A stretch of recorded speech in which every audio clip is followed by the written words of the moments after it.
और अब पूजा जी हमारे साथ यहाँ पर हैं संध्या जी। संध्या विश्वजीत जी हमारे साथ हैं और मैं इनके बारे में थोड़ा सा हम यहाँ पे आज बताना चाहेंगे आप सभी जो हमारे तमाम दर्शक यहाँ पर जुड़े हुए हैं उनको, कि आप जगन्नाथ विश्व जी हैं, उनकी सुपुत्री हैं। जगन्नाथ विश्व जी एक ऐसा नाम है जो सभी कोई जानते हैं। उनके बारे में अगर कुछ कहा जाएगा तो ऐसा लगेगा जैसे हम सूरज को दीपक यहाँ पर दिखा रहे हैं। बस इतना समय बताना चाहूँ इनके लिए कि जगन्नाथ विश्व जी ने मंच की कविताओं से समूचे राष्ट्र में ख्याति अर्जित की। आपने कई काव्य भी रचना की।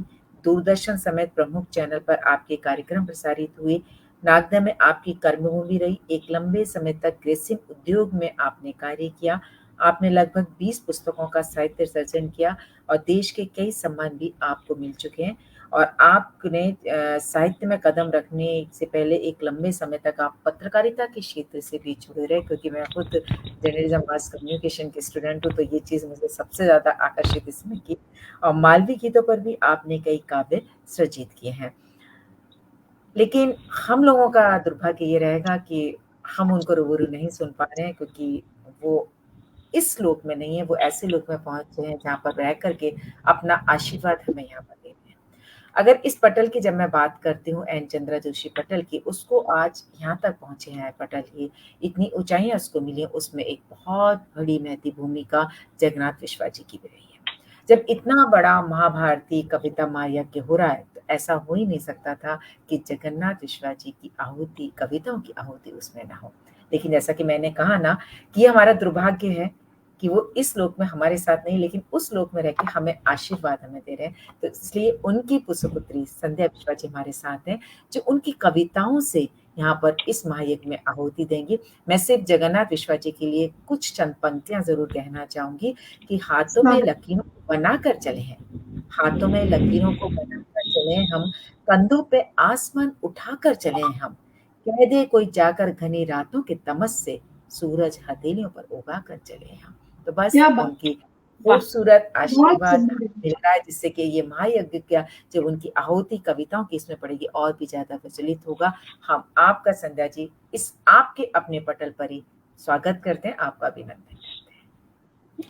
बहुत बहुत नमस्कार आपका, बहुत बहुत धन्यवाद। बहुत बहुत स्वागत है आपका संध्या जी, बहुत बहुत स्वागत। जी जी, बहुत बहुत धन्यवाद आपका। रेणु जी और पूजा जी, आप दोनों का बहुत बहुत नमस्कार, अभिनंदन करती हूँ मैं। आज मुझे the magic man and Chandra page पर माँ भारती कविता यज्ञ काव्य अनुष्ठान में मैं अपने पिता श्री जगन्नाथ विश्व जी की कविताओं का वाचन करने के लिए मुझे यहाँ आमंत्रित किया गया है। निसंदेह ये तो मैं कहना चाहूंगी कि ये मेरा सौभाग्य है कि इस महायज्ञ में मैं अपने पिताश्री की रचनाओं का पाठ कर उनकी ओर से इस महायज्ञ में मुझे कुछ आहुति प्रदान करने का अवसर प्राप्त हुआ है। और इसके लिए मैं इस पटल के कर्ता धर्ता आदरणीय श्री नरेश चंद्र जी जोशी जी एवं नीता जोशी जी, डॉक्टर हरीश नवल जी, डॉक्टर पूनम सागर जी एवं पटल से जुड़े सभी पूरी टीम का मैं बहुत बहुत आभार व्यक्त करती हूँ और बहुत बहुत धन्यवाद देती हूँ। स्वागत है। तो अच्छा, एक बात और संध्या जी और तमाम दर्शकों को हम बताना चाहेंगे कि संध्या जी खुद भी बहुत अच्छी कवित्री हैं, वो खुद भी बहुत अच्छी। मैंने सुना है, संध्या जी को सुना है। स्वागत है संध्या जी। आज तो जी आपने कल सही कहा, लेकिन आज तो मुझे अपनी कविता सुनाने के लिए नहीं कहा गया है। आज मुझे मेरे पिताश्री की कविताएं सुनाने के लिए आमंत्रित किया गया है। तो आज मैं सिर्फ उन्हीं की ही रचनाएं पढ़ूंगी और जैसा मुझसे मतलब मैंने कोशिश की है कि मैं उन तक उनकी उस गरिमा को बना रखने में मैं अपने आप को खरा साबित कर पाऊं। ईश्वर से यही प्रार्थना है मेरी। और जैसा कि आज मुझे आदेश हुआ है कि अपने पिता की रचना का काव्य पाठ में करूं, तो सबसे पहले अगर आदेश हो तो मैं शुरुआत करूं अपने काव्य पाठ की। स्वागत है जी। सबसे पहले मैं माँ सरस्वती के श्री चरणों में अपना निवेदन करती हूँ और अपने पिताश्री से आशीर्वाद लेते हुए दो पंक्तियों के माध्यम से इस काव्य पाठ को आरंभ करती हूँ। जी। कि सर पर मेरे आपका सदा रहे शुभ हाथ, कि सर पर मेरे आपका सदा रहे शुभ हाथ, जी लूंगी मैं जिंदगी बड़े मजे के साथ, जी लूंगी मैं जिंदगी बड़े मजे के साथ। क्या बात है, और बहुत बहुत धन्यवाद।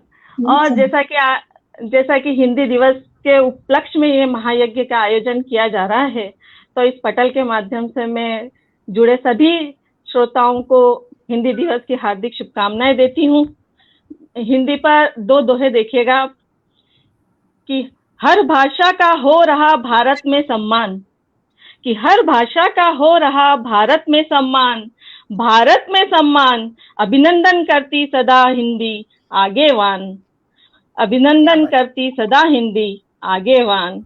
एक और दोहा देखिएगा कि चाहे जो भी धर्म हो, चाहे जो भी धर्म हो गुंजित हो गुणगान, चाहे जो भी धर्म हो गुंजित हो गुणगान, गुंजित हो गुणगान, भाषा में सिर मोर हो हिंदी अमर जुबान, भाषा में सिर मोर हो हिंदी अमर जुबान। बहुत सुंदर, क्या बात है, क्या बात है, क्या बात है। चलिए इसी क्रम को मैं आगे बढ़ाती हूँ और सबसे पहले अपने पिता के कुछ मुक्तक से शुरुआत करती हूँ। स्वागत है आपका। इस मुक्तक में आप देखिएगा कि हम सभी द्वेष को भुलाकर देश के लिए एक हो जाने की, भाईचारे की बात कही गई है इस मुक्तक में, कि वक्त की बात है बस संभल जाइए, वक्त की बात है बस संभल जाइए, आग घर में लगी है वो बुझवाइए, वक्त की बात है बस संभल जाइए, आग घर में लगी है वो बुझवाइए, देश के लाडलो माँ पुकारे तुम्हें, अब वतन के लिए एक हो जाइए, अब वतन के लिए एक हो जाइए, अब वतन के लिए। बहुत। एक और मुक्तक आप देखिए, स्वागत, कि लाख ठोकर लगे गिर न पाएंगे हम,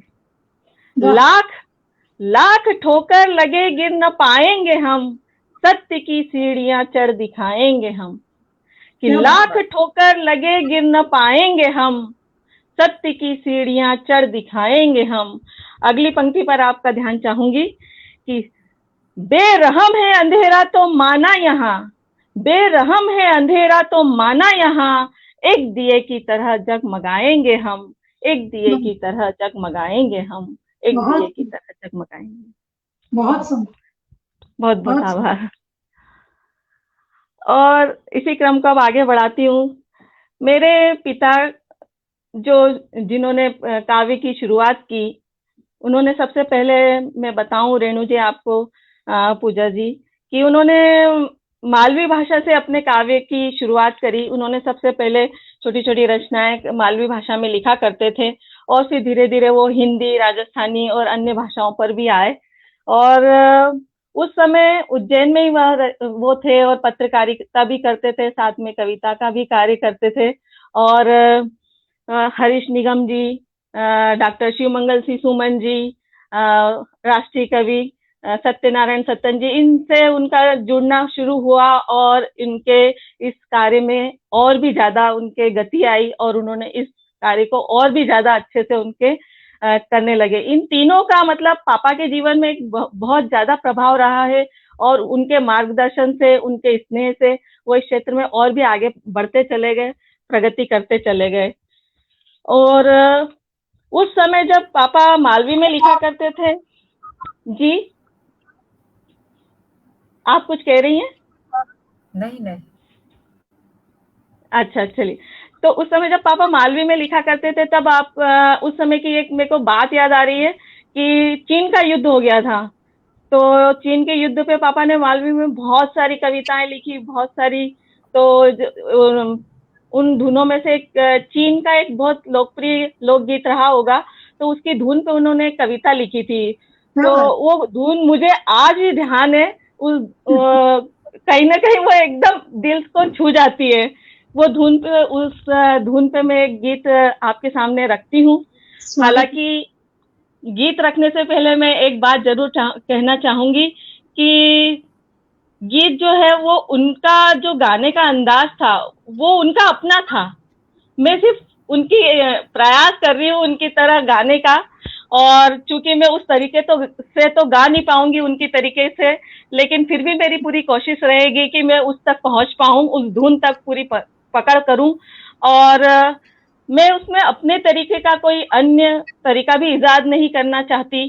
क्योंकि मैं वो जिस तरीके से गाने कविताएं गाते थे और उस स्थिति को और उस चीज को मैं बयां उसी तरह वैसा ही रखना चाहती हूँ, ताकि उनकी उपस्थिति उन कविताओं के माध्यम से हम सब अपने करीब उनको, अपने मेरे पिताश्री को मैं महसूस कर सकूं। आप भी, सभी श्रोता भी उन कविताओं के माध्यम से विश्व जी को अपने करीब महसूस कर सकें। इसलिए अगर कभी मेरे स्वर में उतार चढ़ाव में और कोई शब्दों की त्रुटि रह जाए तो प्लीज मुझे क्षमा करिएगा। आप सभी से क्षमा चाहती हूँ मैं। सबसे बड़ी बात है संध्या जी, हमें उनकी कविताएं सुनने का मौका मिल रहा है, वो भी आपके मुख से। सबसे खास बात ये है, तो ऐसा लग रहा है कि जैसे जुड़ाव हमारा हो रहा है और उनका आशीर्वाद हमें मिल रहा है। ये जी सही कह रही हैं आपकी जी। उनकी एक कविता है दुम्बक दुम्बक दुम्बा, है ना। मैं कविता आपके सामने रखती हूँ, सुनिएगा। कि दुम्बक दुम्बक दुम्बा, कि दुम्बक दुम्बक दुम्बा ओ चाओ माओ, कि दुम्बक दुम्बक दुम्बा ओ चाओ माओ, नेफा लद्दाख में उभी है माँ जगदम्बा। दुम्बक दुम्बक दुम्बा ओ चाओ माओ, खप्पर लैके चली भवानी, हाँ भैया हाँ रे, खप्पर लैके चली भवानी, हाँ भैया हाँ रे, कमर कसी के चली जवानी, हाँ भैया हाँ रे, रण में उतरी राजपुतानी, हाँ भैया हाँ रे, वार करे है लक्ष्मी रानी, हाँ भैया हाँ रे। दुम्बक दुम्बक दुम्बा, दुम्बक दुम्बक दुम्बा ओ चाओ माओ, नेफा लद्दाख में उभी है माँ जगदम्बा। दुम्बक दुम्बक दुम्बा। अब अंतरा देखिएगा कि या बात भला की ओ पड़ोसी सुन जे, या बात भला की ओ पड़ोसी सुन जे, या बात मान जे रेखा मति लांग जे। जागी है अब रणचंडी और जागी 24 खंबा, नेफा लद्दाख में उभी है माँ जगदम्बा। दुम्बक दुम्बक दुम्बा, दुम्बक दुम्बक दुम्बा ओ चाओ माओ। काल का महाकाल जागिया, काल का महाकाल जागिया, हाँ भैया हाँ रे, काल का महाकाल जागिया, हाँ भैया हाँ रे, जाट मराठा गुजर जागिया, हाँ भैया हाँ रे, वीर गोरखा सब हुकारिया, हाँ भैया हाँ रे, शेर सारन खेत दहाड़िया, हाँ भैया हाँ रे। दुम्बक दुम्बक दुम्बा, दुम्बक दुम्बक दुम्बा ओ चाओ माओ, नेफा लद्दाख में उभी है माँ जगदम्बा। दुम्बक दुम्बक दुम्बा। बहुत बहुत धन्यवाद। बहुत सुंदर, बहुत सुंदर। नहीं पूजा जी, एक चीज आपने नोट किया, जब संध्या जी इस कविता को सुना रही थी तो उनके मुंह पे जो चेहरा, उस पर ना बच्चों के से भाव रहे, बच्चा नहीं होता, क्योंकि वो बेटों को जो वात्सल्य प्रेम, वो जो बाल सुलभ मुस्कान वो अपने आप आ गई चेहरे पर, क्योंकि पिता को याद करके उनकी स्मृति में, तो वही बाल सुलभ मुस्कान उनके चेहरे पे मैं देख रही हूँ शुरू से। और जब आप गा रहे थे ना संध्या जी, सचमुच ऐसा लग रहा था जैसे सच में एक छोटी सी बिटिया अपने पिता की जी। बहुत बहुत आशीर्वाद आपका। बहुत सुंदर जी। इसी क्रम में एक और रचना रखती हूँ। ये मालवी की है और इसमें श्रम और श्रृंगार दोनों मिक्स है जी। और इसका शीर्षक है रचना का गोरड़ी खेता चाली रे। ये भी उन दिनों पापा खूब सुनाया करते थे, खूब। हम जब पापा और हम कभी बोलते थे कि पापा वो वाली कविता सुनाओ, पापा वो वाली कविता सुनाओ, तो पापा ये सुनाया करते थे, खूब सुनाया करते थे हमको। तो मैं आपके सामने रखती हूँ कि गोरड़ी भोली भाली गीत सुहाना नवी भोर का गाए रे, गोरड़ी भोली भाली गीत सुहाना नवी भोर का गाए रे, घम्मड़ घम्मड़ छाछ करती चूड़ी खनन खनन खनकाए रे। गोरड़ी भोली भाली गीत सुहाना नवी भोर का गाए रे। घम्मड़ घम्मड़ छाछ करती चूड़ी खनन खनन खनकाए रे। नित कन्हैया माखन मिश्री खाए के घर में दादा मोटा कोई नी बिलमा कि चटकी चंपा डारी रे। गोरड़ी खेता चाली रे, गोरड़ी खेता चाली रे। गोरड़ी भोली भाली गीत सुहानो नवी भोर का गाए रे। घम्मड़ घम्मड़ छाछ करती चूड़ी खनन खनन खनकाए रे। नागन सी पग डंडी ऊपर चली ठुमकती गोरड़ी। नागन सी पग डंडी ऊपर चली ठुमकती गोरड़ी। झूमी री हरियाली मेरा नाचे मन को मोरड़ी। क्या बात के है, क्या बात। मनड़ो पुलक पुलक पुलकाय, के मनड़ो पुलक पुलक पुलकाय। हलदर बल्दिया संग इतराय ज्योतिर्यो धरती काली रे। गोरड़ी खेता चाली रे, गोरड़ी खेता चाली रे। गोरड़ी भोली भाली नीत, गोरड़ी भोली भाली गीत सुहाना नवी भोर का गाए रे। घम्मड़ घम्मड़ छाछ करती चूड़ी खनन खनन खनकाए रे। नित कन्हैया माखन मिश्री खाए के घर में दादा मोटा कोई नी बिलमा कि चटकी चंपा डारी रे। गोरड़ी खेता चाली रे। एक बार देखिएगा जी। स्वागत। कि दुख सुख का सच्चा साथी राहे पूजो अपना बल्दिया रे। अनन की लक्ष्मी की कोठिया पे मांडो इनका पगलिया रे। सुख दुख का सच्चा साथी राहे पूजो अपना बल्दिया रे। अंधन की लक्ष्मी की कोठिया पे मांडो इनका पगलिया रे। के पूजो फावड़ा गेती और कुदाल, के पूजो फावड़ा गेती और कुदाल। लाडला ओ गुदड़ी का लाल के दिवला मेलो थाली रे।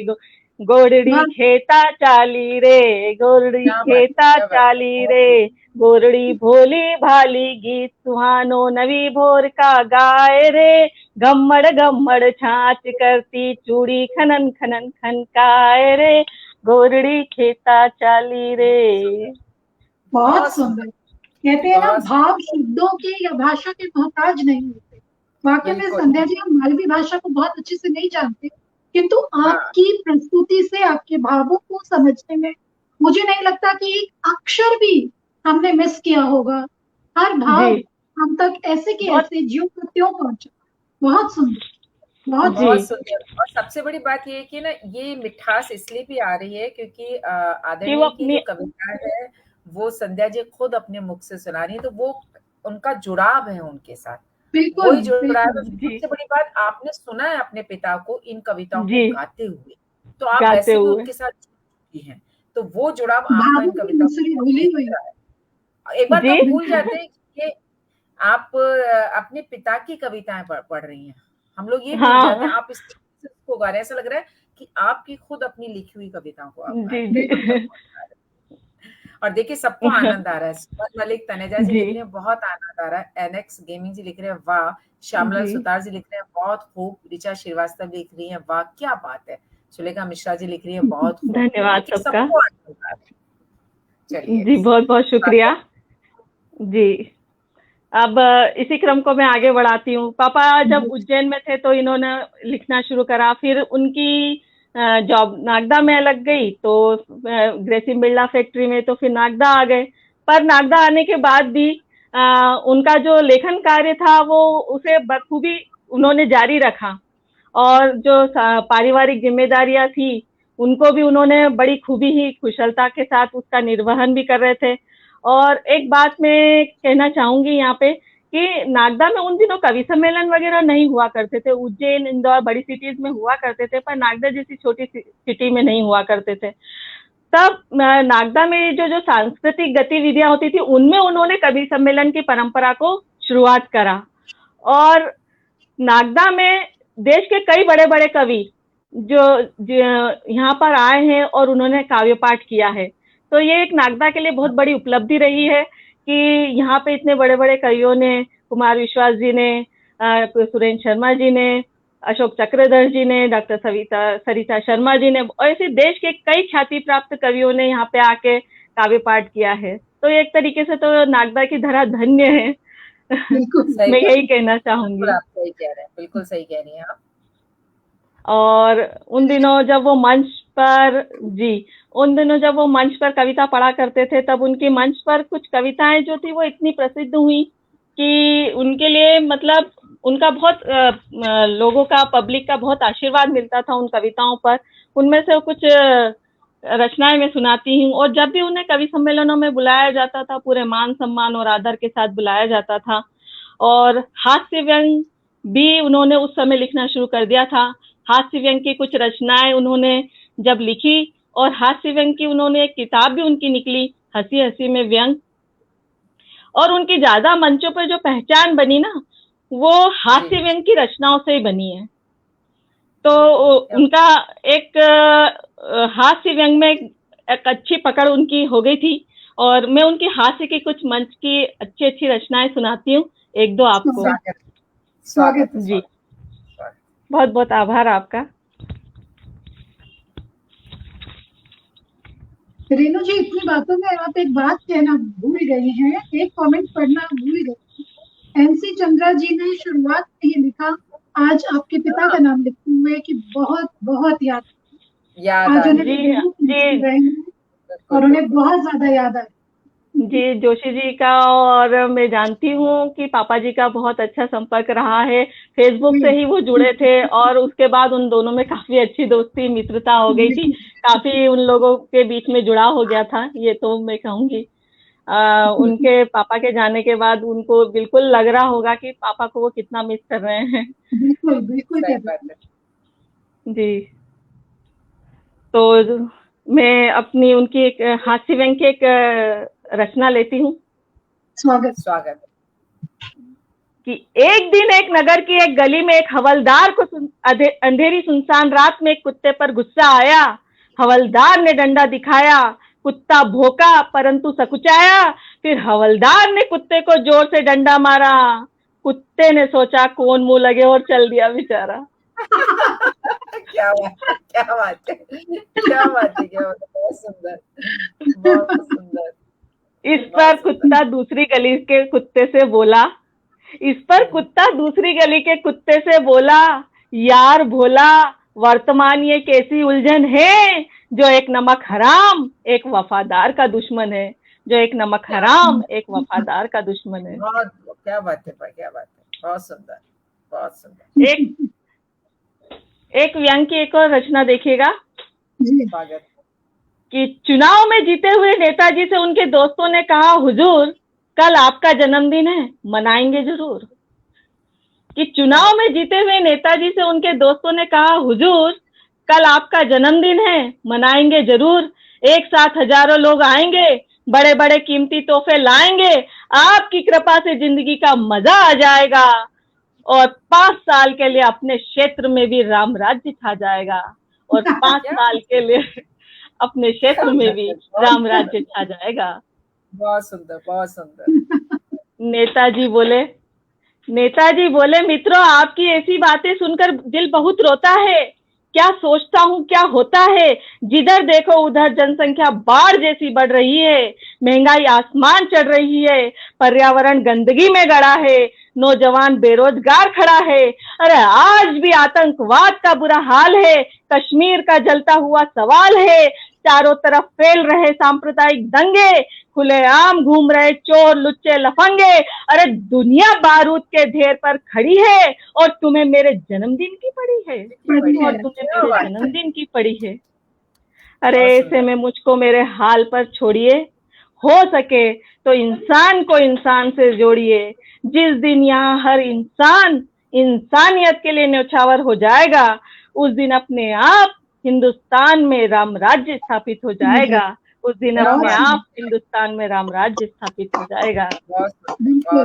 बहुत बहुत आभार, बहुत बहुत धन्यवाद आपका। बहुत सुंदर, कितना सुंदर संदेश दिया, बहुत सुंदर।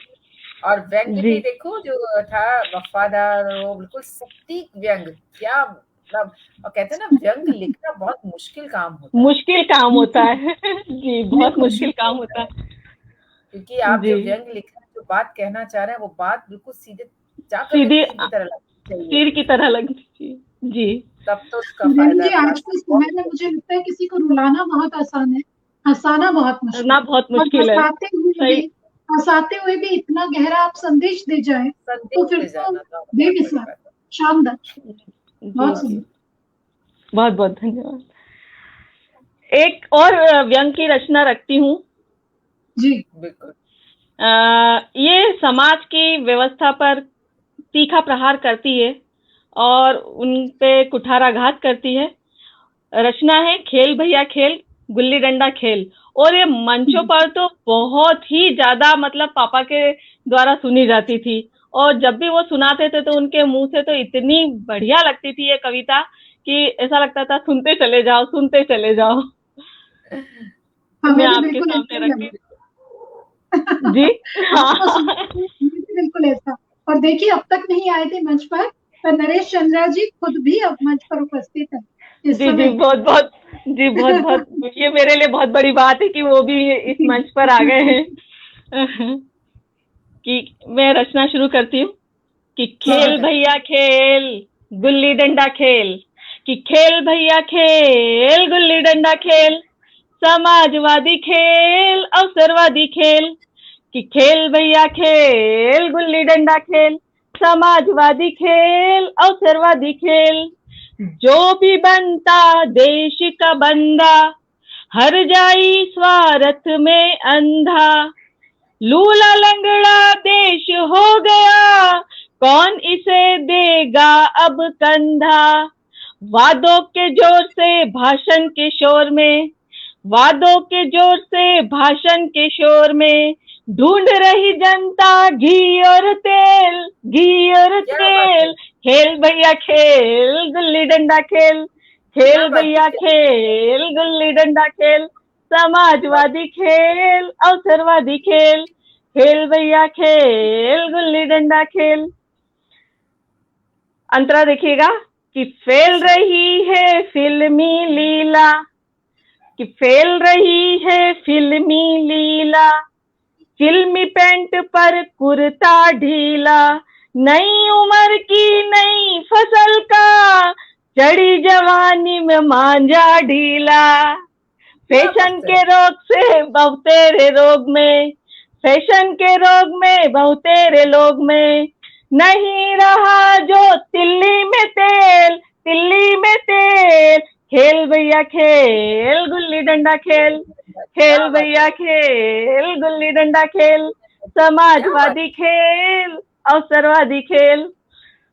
और इन पंक्तियों पे मैं आपका ध्यान चाहूंगी कि साझा कर सबने अपनी आंखों देखा, कि सबने अपनी आंखों देखा, धर्म कर्म का रहा न लेखा, सबने अपनी आंखों देखा, धर्म कर्म का रहा न लेखा, सीता हरण हर ओर हो रहा, नहीं कहीं पर लक्ष्मण रेखा, जय चंडी घाट से बातों ही बात में, जय चंडी घाट से बातों ही बात में, गड्ढे में देश को दिया रे धकेल, दिया रे धकेल, खेल भैया खेल, गुल्ली डंडा खेल, खेल क्या भैया बात है! खेल, गुल्ली डंडा खेल, बहुत समाजवादी खेल, अवसरवादी खेल, क्या बात समाजवादी है! खेल, अवसरवादी खेल।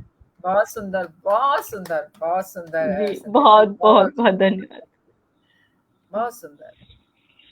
मतलब इतनी खूबसूरती से आपने इस कविता को प्रस्तुत किया कि वास्तव में मज़ा आ गया सुन कर के। जी, चेहरे जी। की हँसी आ गई हम लोगों के। नहीं, नहीं, बहुत आप सुंदर। आपके चेहरे पर हंसी आ गई तो ये भी मेरे लिए बहुत बड़ी बात हो गई है कि चलो आपको मेरी प्रस्तुति पसंद आई। नहीं, बहुत सुंदर संध्या जी, बहुत सुंदर। क्योंकि मैंने कहा ना, जी, इससे पहले भी मैंने कहा था, बिल्कुल ऐसा लग रहा है कि जैसे कि आप खुद अपनी कविताएँ सुना रही हैं हमें। क्योंकि एक आपका जो जुड़ाव है कविताओं की तरफ, वो दिखाई दे रहा है। बिल्कुल, एक पिता का आशीर्वाद अपनी बेटी की जी, जी। कविताओं जो आप सुना रही हैं, उसमें दिखाई वो दे तो रहा है। बिल्कुल, बहुत खूबसूरत। सविता अग्रवाल जी जुड़ चुकी हैं और कह रही हैं बढ़िया। स्वागत है सविता जी आपका। धन्यवाद सविता जी। और अब इसी क्रम को और आगे बढ़ाती हूँ, तो एक और राष्ट्रीय कविता सुनिएगा। स्वागत है। व्यंग है, लेकिन वो भी उन्होंने राष्ट्रीय उसमें लिया है कि इसमें भी देश में और लोगों को भाईचारे की बात कहने की बात कही है उन्होंने, व्यंग के माध्यम से कहने की है। देखिएगा, जो आज हमारे धर्म में धर्मों को लेकर जो बातें होती है कि अलग अलग धर्मों को लेकर, बल्कि मेरा तो ये कहना है कि सारे धर्म के लोग सारे मिलजुल कर रहें, वो हमारे लिए एकता की बात होती है। वही बात उन्होंने इस रचना के माध्यम से कही है कि देश की आजादी के लिए राम प्रसाद और अशफाक उल्लाह एक साथ शहीद हुए थे, कि देश की आजादी के लिए राम प्रसाद और अशफाक उल्लाह एक साथ शहीद हुए थे। तब उनकी एक जमात थी, उनकी जात शहीदों की जात थी, आजादी उनका कर्म था, कुर्बानी उनका कर्म था। दोनों वंदे मातरम गाते थे, जय हिंद का नारा लगाते थे, दोनों त्याग एकता की कहानी थे। अरे जब तक जिए देशभक्त हिंदुस्तानी थे, अरे जब तक जिए देशभक्त हिंदुस्तानी थे। बहुत सुंदर, बहुत सुंदर। लेकिन उनके मरने पर हमने एक दीवार खड़ी करवा दी, एक के लिए समाधि और दूसरे के लिए मजार बनवा दी। एक के लिए समाधि और दूसरे के लिए मजार बनवा दी। क्या बात है, बहुत सुंदर, बहुत सुंदर। तब से कोई हिंदू कोई मुसलमान हो गया और देखते ही देखते सारा हिंदुस्तान लहूलुहान हो गया, सारा हिंदुस्तान लहूलुहान हो गया। बहुत सुंदर, बहुत सुंदर, सच में बहुत सुंदर जी, बहुत सुंदर, बहुत खूबसूरत जी। बहुत बहुत धन्यवाद। मैं कुछ बोलना चाहूंगा। देखिए, ये तो जी जोशी जी, नमस्कार आपको मेरा बहुत बहुत। रेणु जी और पूजा जी, जो रचनाओं में विश्व जी आप देख रहे हो ना, विश्व जी ऐसे ही थे, बहुत प्यारे थे। अच्छा। मैंने उनसे झगड़े किए हैं, मैंने उनकी डांट खाई है, और मैं ऐसा आदमी हूँ कि मैंने उनके ऊपर, यानी मैंने भी उनको डांटा है कि आप गलत हो, आप ऐसा ना करो। लेकिन इतना आदमी दिल से साफ मैंने जीवन में नहीं देखा। सही बात है। 80 साल का आदमी के अंदर 17-18 साल के बच्चे का हर एक गुण था, और मुझे गर्व है इस पटल पे मैंने उनका बर्थडे मनाया, और बदकिस्मती से वो आखिरी बर्थडे रहा। जी हाँ, लेकिन वो आखिरी बर्थडे था। मैं जब भी विश्व जी को याद करता हूँ, अंदर से टूट जाता हूँ, बहुत मिस करता हूँ। इतना साफ दिल इंसान मैंने नहीं देखा उनको। आप सोच सकते हो कि इतना ट्रांसपेरेंट आदमी, उनको गुस्सा आया तो आपको पता चल जाएगा, उनके मन में कुछ दिक्कत रही तो पता चल जाएगा, वो बहुत खुश होंगे तो भी पता चल जाएगा। तो जी सही बोल रहे हैं आप। जरूर देना चाहूंगा जी। विश्व कीर्तिमान होने जा रहा है, मैंने जानबूझ के संध्या जी को आज का समय दिया। नहीं जी, बात जरूर याद करना चाहूंगा। आपका बहुत बहुत आभार, आपका बहुत बहुत आभार। बिल्कुल सर सही कह रहे हैं। कहते हैं ना कि जब हम किसी के शब्दों को सुनते हैं ना, शब्द उसके व्यक्तित्व का आईना होते हैं। कहा जाता है जैसे आप बोलना शुरू करते हैं, आप क्या बोलते हैं वो आपकी भावनाएं होती हैं, उनको शब्दों में बोलते हैं, वही कविताओं के रूप में हमारे सामने आती है। तो आपके शब्द आपका व्यक्तित्व का आईना बन जाते हैं। तो वही चीज विश्वजीत सर की कविताओं में हमें दिखाई देती है। उनका व्यक्तित्व कैसा था, वो कोई बच्चा था उनके एक मन में। कहते हैं एक बच्चा जिंदा रहना चाहिए, वो एक बच्चा उनकी कविता में दिखाई देता, वो भी जिंदा था। जिस तरीके से वो कविता आपने पढ़ी थी उनकी, तो वो भी दिखाई देती है उनकी कविता में हमें। तो बिल्कुल संध्या जी सर बिल्कुल सही कह रहे हैं। जोशी सर की बहुत ही महान व्यक्तित्व के धनी जी, ये जोशी जी का और उनका आपका बड़प्पन है। और सबसे हमारे लिए खास बात ये है कि आज मैं और पूजा दोनों उनकी कविताएं आपके मुख से हम लोग सुन रहे हैं। इसके लिए हम जोशी सर का धन्यवाद करते हैं। बिल्कुल अगर पिता की बात के माध्यम से हम बेटी बने तो इससे बड़ी बात क्या हो सकती है? बस और उससे खूबसूरत बात क्या हो सकती है? बहुत सुंदर। जी, सही कह रही हैं आप कि ये तो मेरा सौभाग्य है आज कि मैंने उनकी पुत्री के रूप में जन्म लिया है, और मैंने उनका ये मान के चलो कि मैंने कई 100 जन्म के कोई कुछ ऐसे पुण्य किए होंगे, या कुछ, क्या मुझे जगन्नाथ विश्व जी जैसे मेरे पिता मुझे मिले, और मैं अपने आप को उनकी पुत्री होने पर बहुत गौरवान्वित महसूस करती हूँ। बहुत कुछ सीखा है मैंने बचपन से उनसे, और बहुत कुछ सीखना अभी बाकी भी रह गया था, लेकिन उनके इस तरह अचानक से चले जाने से उनकी बहुत बड़ी क्षति है, ये तो मैं जानती हूँ। उसको पूरी नहीं कर सकती, पता नहीं, कल्पना ही नहीं थी कि वो इतनी जल्दी हमको छोड़कर चले जाएंगे, और अपना सब कुछ यहीं इस तरीके से हमारे ऊपर जिम्मेदारियां छोड़ के। पर फिर भी संध्या जी अपनी कविताओं के माध्यम से और आप में, वो आज भी हमारे साथ हैं। भले ही मैं और रेणु जी उनसे रूबरू ना मिले हों, किंतु आपके माध्यम से, उनकी कविताओं के माध्यम से आज सचमुच ऐसा लग रहा है जैसे हम खुद उनसे मिल रहे हैं, वही हमारे सामने बैठे हैं और हमें आशीर्वाद दे रहे हैं।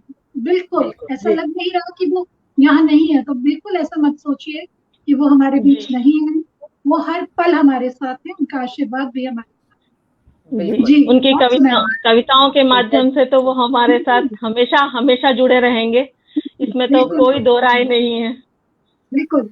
और अब हम वापस से उनकी जो काव्य यात्रा है उस पर चलते हैं, क्योंकि हम नहीं चाहते हैं कि थोड़ा सा ज्यादा भी समय हमारा बातों में चला जाए तो हम उनकी एक या दो कविता सुनने से वंचित रह जाए। जी बिल्कुल, लालच बढ़ता चला जाता है, तो बिल्कुल लालच जायज है यहाँ। जी रेणु जी, पूजा जी, बिल्कुल मैं आपकी इस इच्छा को पूरी करूंगी। और जितनी ज्यादा से ज्यादा रचनाएं हैं उनकी मैं आपके समक्ष और सभी इस पटल से जुड़े सभी श्रोताओं के समक्ष में रखने की कोशिश करूंगी जी।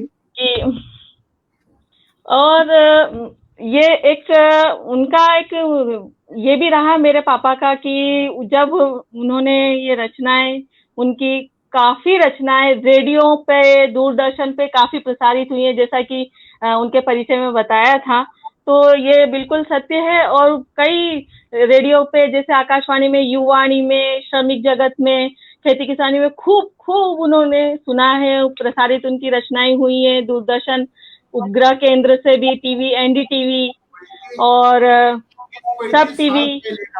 मेरे पास उनका एक इंटरव्यू था दूरदर्शन को दिया हुआ, जो जी दूरदर्शन का, जी हाँ, वो आपने उस इंटरव्यू को आपने बिल्कुल अपने पटल पर बिल्कुल उसको करके और दिखाया भी था, मुझे अच्छी तरीके से याद है।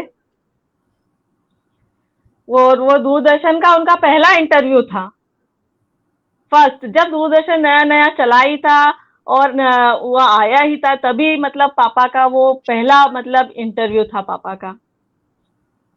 क्या बात है। तो और भी जैसे इंदौर, जालंधर, जयपुर, बहुत सारे उन्होंने चैनल से उन्होंने मतलब अपने प्रस्तुति दी है, और उनकी काव्य रचनाओं का निरंतर प्रसारण हुआ है। तो जो उन्होंने चैनलों पे और रेडियो के माध्यम से जो कविताएं पढ़ी हैं, और जो उनमें एक देशभक्ति की भावनाएं प्रबलता से जो दिखाई देती है, उसमें से मैं आपको कुछ रचनाएं सुनाती हूँ जो उन्होंने दूरदर्शन पर और आकाशवाणी पर पढ़ी है। जी। उनकी एक रचना है वीर वंदना, जो उनके फर्स्ट इंटरव्यू में उन्होंने दूरदर्शन का जब इंटरव्यू आया था उसमें पढ़ी थी। ये उतना तो नहीं गा पाऊंगी, लेकिन हाँ फिर भी मेरी कोशिश रहेगी गाने की। स्वागत है जी, हम भी मन से सुन रहे हैं। जी। वंदना गुंजित धरा गगन सुबह शाम, वंदना गुंजित धरा गगन सुबह शाम, लो विजय बहादुरों है देश का प्रणाम। वंदना गुंजित धरा गगन सुबह शाम, लो विजय बहादुरों है देश का प्रणाम। सूर्य पुत्र तुमने बुना किरणों का जाल, सूर्य पुत्र तुमने बुना किरणों का जाल, कर्म को ही धर्म समझ कर दिया कमाल, कर्म को ही धर्म समझ कर दिया कमाल। अमावस का अंत किया, अमावस का अंत किया पूनम के नाम, लो विजय बहादुरों है देश का प्रणाम। करके फौलादी पंजों में मृत्यु को बंद, करके फौलादी पंजों में मृत्यु को बंद, लिखा शत्रु की छाती पे पौरुष का छंद, लिखा शत्रु की छाती पे पौरुष का छंद। किया न्याय को नमन, धन्य धरती के राम, लो विजय बहादुरों है देश का प्रणाम। वंदना गुंजित धरा गगन सुबह शाम, लो विजय बहादुरों है देश का प्रणाम। प्रिय देश के लिए दिया जीवन का दान, प्रिय देश के लिए दिया जीवन का दान, युग युग दोहराएगा बलिदानी गान, युग युग दोहराएगा बलिदानी गान। सम्मानित त्याग हुआ, सम्मानित त्याग हुआ चिर चारों धाम, लो विजय बहादुरों है देश का प्रणाम।